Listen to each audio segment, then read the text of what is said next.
Hey you guys, what's going on? It's early in the morning for me. It's 7:58, I think, almost 8 o'clock in the morning. But anyways, I'm going to read something for you. I'm going to read something from the Bible. That's why I got my bonnet on, because my hair got to be covered up anyway, so I just kept it on. But anyways, before I start reading, and I've already prayed, I'm going to give a disclaimer on this Bible. So y'all already know this is what I read, right? So I'm still trying to, I'm still reading it. I never really just looked through the pages, but yesterday I ended up looking through all the pages in the back and stuff like that. So I realized that this is, I'm not going to say all, but possibly partially what the Catholics read. And the reason why I say that is because I was reading one of the books of Enoch, and in this chapter Enoch is in heaven, and Enoch is talking to Ishmael, and he is telling Ishmael all types of secrets and all types of things. But what made me think this was a Catholic type of book situation is because it would say Rabbi Ishmael, and then they would start saying whatever it is that he's saying, and then the next paragraph it would say Rabbi Ishmael, and then it would start, saying whatever it is that he is saying to Enoch while he is in heaven. So basically Enoch is in heaven. He is given his mighty position in heaven and all those things. So that's why I'm thinking like this is somewhat of a Catholic type of Bible. But I'm gonna read you guys this passage because I think everything I'm about to read is going to be really interesting, and then we're gonna go to the index of the Bible. So let me get to it because I am talking enough. So I am reading the Testament of Solomon. When I tell y'all, it is so far, I haven't read it all, but so far it seemed like Testament of Solomon is majority talking about demons, because Solomon he could see these demons and he was casting them out of people, like literally, and he kept asking them, who are you? What is your name? Why are you here? Like, this seemed like majority of, I'm going to say at least 60% so far. That's what the Testament of Solomon is. We know he's the king, so he is casting them out. So this is what I'm going to read. I'm going to try to show y'all. I like to show y'all what I'm reading. This is the Testament of Solomon. I was reading a lot of interesting things yesterday. So this is Testament of Solomon, chapter 24. And I'm going to start at verse, I'm going to start at, I don't want to read a lot.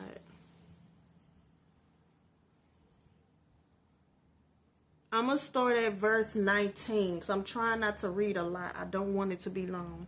But just to give you a background, this man and his son came to Solomon. Solomon saw that there was a demon behind the father, and the father's intention was to take the life of his son. That's why this demon was here.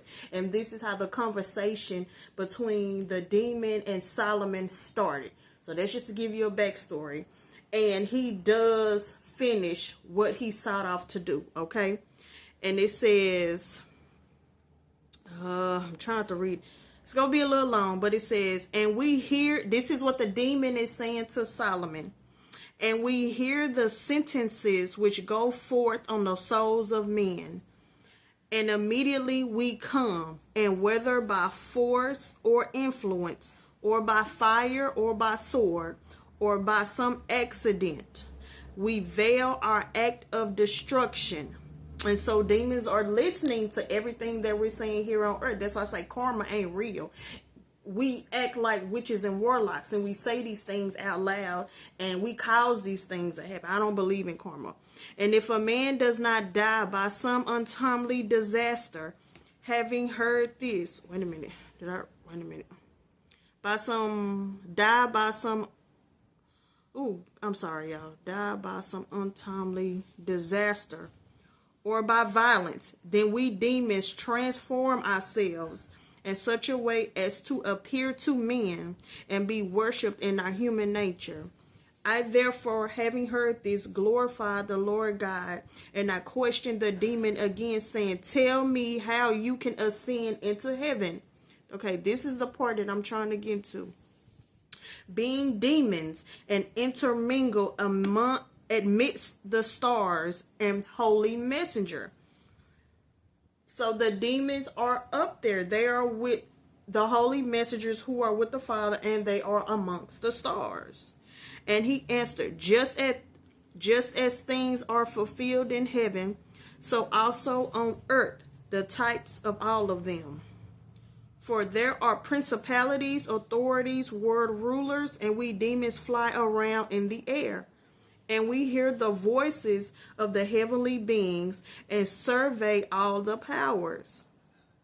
And as having no ground on which to descend and rest. That is important. And as having no ground on which to descend and rest, we lose strength and fall off like leaves from a tree. And men, seeing us, imagine that the stars are falling from the sky.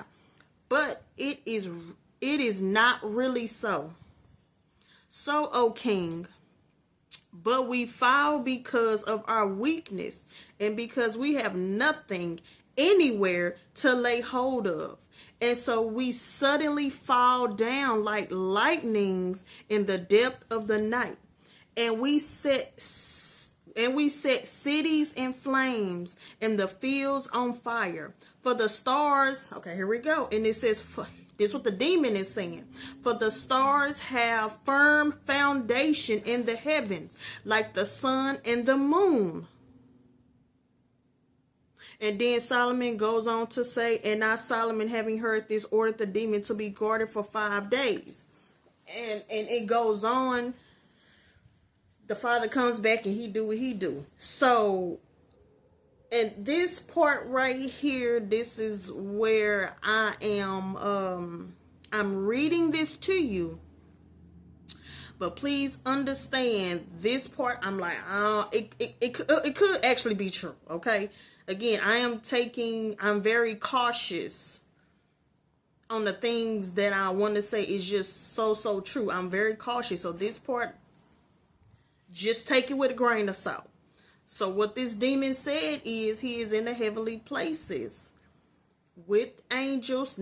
He's not in the high heavens, but he is with around the angels. He is around the stars. The stars don't fall. That's what he's saying. The stars have a foundation like the sun and like the moon. We know our moon do not fall. Our sun do not fall. Now, of course, it moves, but it do not fall. And so when we see stuff falling to the ground and we say, oh, it's a star falling or a shooting star, that is just possibly a demon, because it says we do not have a foundation. We fall like the leaves off a tree. That's what this is saying.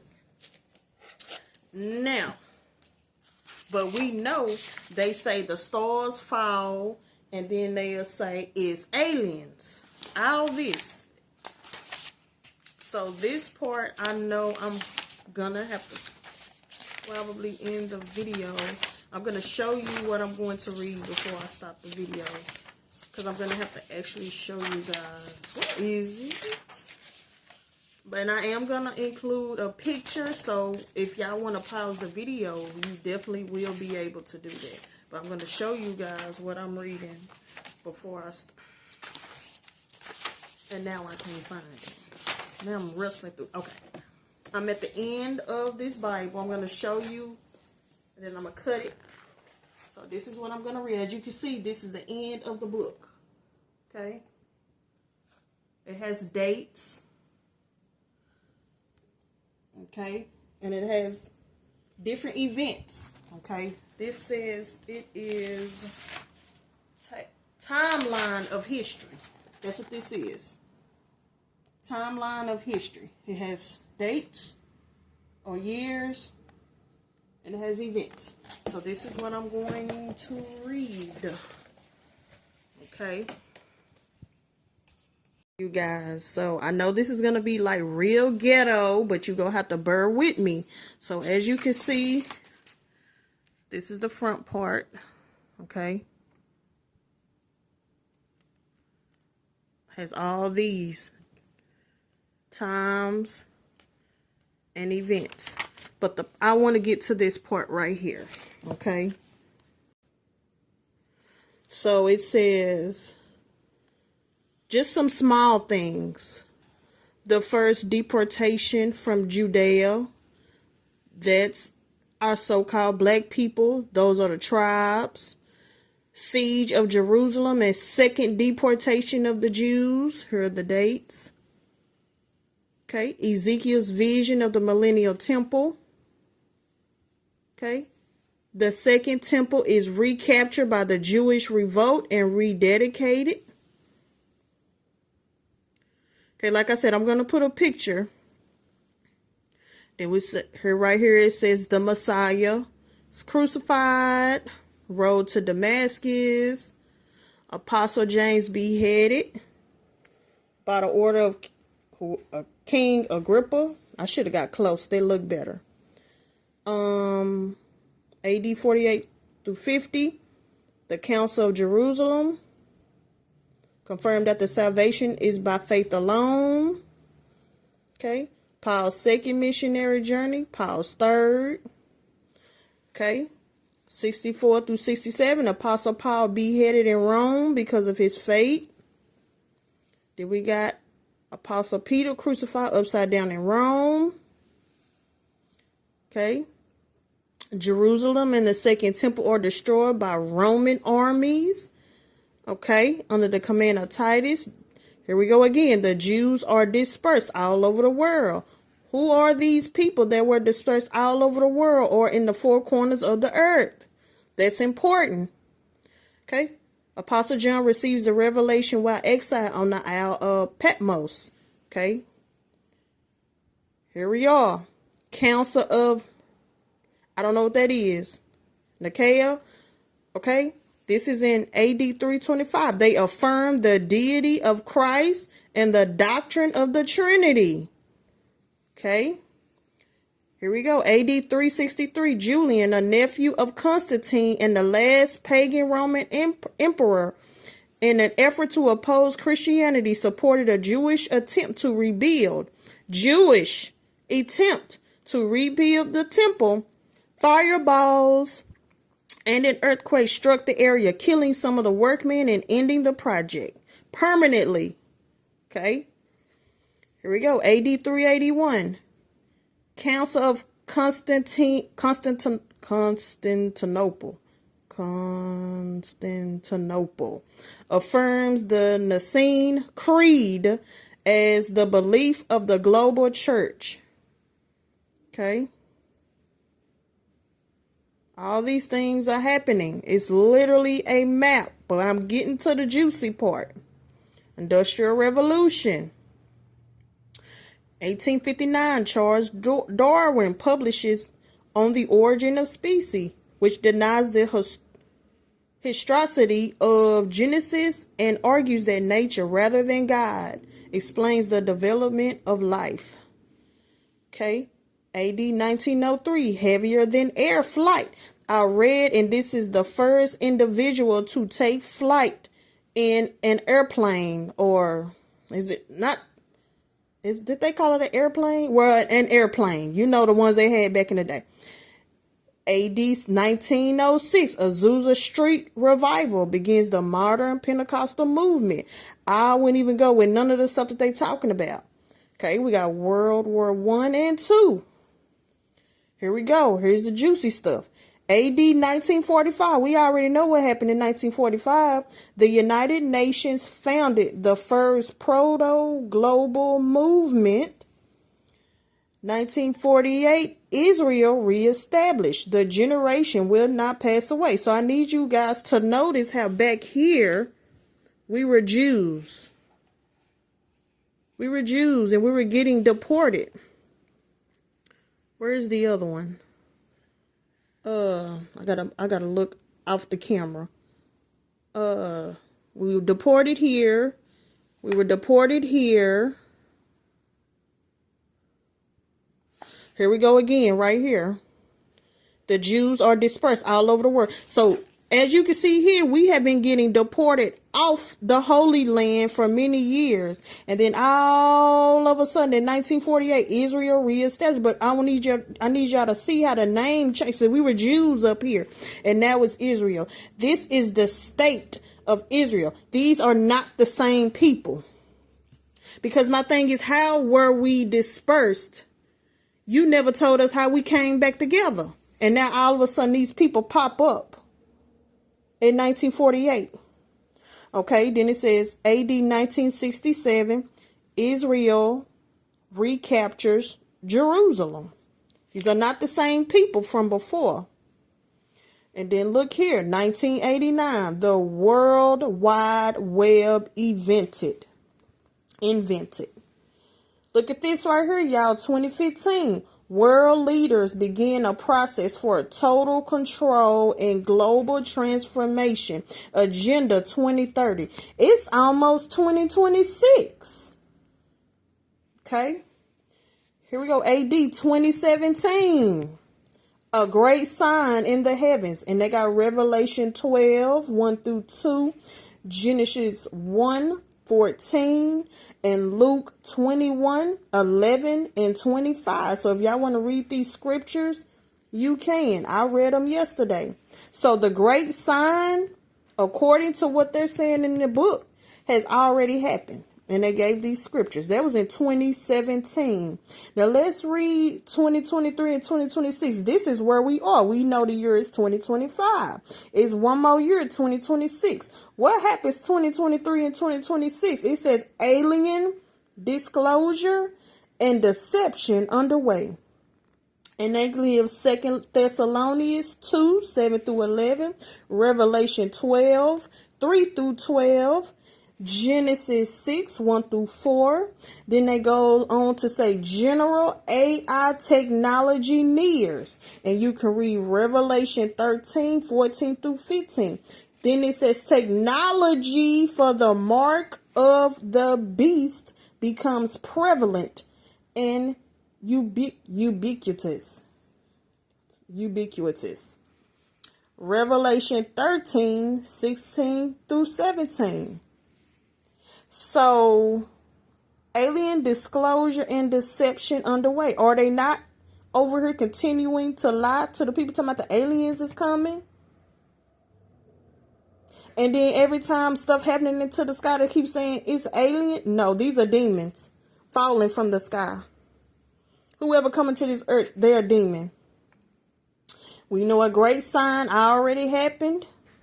So, like I said, that's why I tried to give you guys a backstory, because this is a Catholic type of book. Please understand, these Catholics know that they are lying to the people, but they'll never say in their Catholic church that we are deceiving you. They don't say that mess. Technology for the mark of the beast becomes prevalent and ubiquitous. So yeah, I just want to show you guys. And like I said, I'm going to give a picture. But it starts all the way at the beginning. The Watchers, Enoch, the Great Flood, Methuselah. It gives all this. But anyways, guys, I'm going to get up off of here. This video is long enough. See you guys in the next video.